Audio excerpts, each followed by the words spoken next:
My name is Emma Manjone, reporting from the University of Rhode Island, where, much like many college campuses across the country, sexual assault is a serious but rarely discussed issue.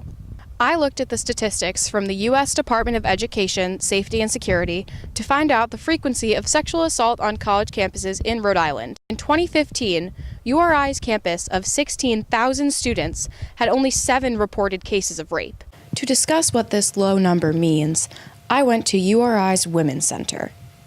Every semester since I've been working here, it has increased, which sounds like a bad thing, but it's actually not, because our office has been doing a lot of work to get our name out there and let students know that these services are available to them if they are a student at URI. And I think that the number of incidents increasing is a good thing, because it just means that those people are seeking services, because obviously we know this has been happening forever. URI's numbers for reported rape cases are going up, but what happens after these cases are filed? I sat down with senior Chase Fisher, who was sexually assaulted on URI's campus her sophomore year, to discuss her experience with URI's resources. Sophomore year, second semester, I was raped on campus. I reported it immediately, like the day after.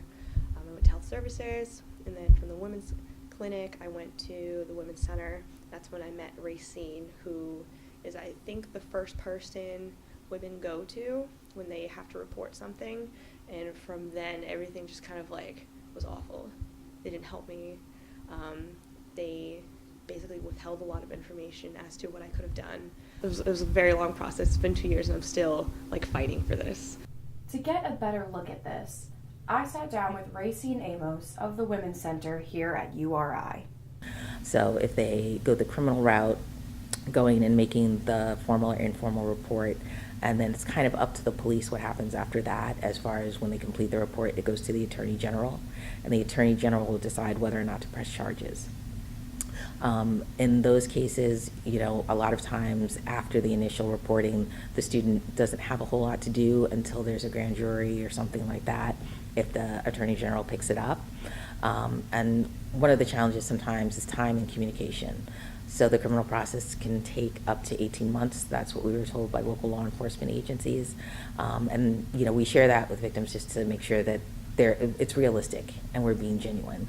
If you're graduating in May and you live out of state, is it going to be realistic for you to come back to participate in a criminal process?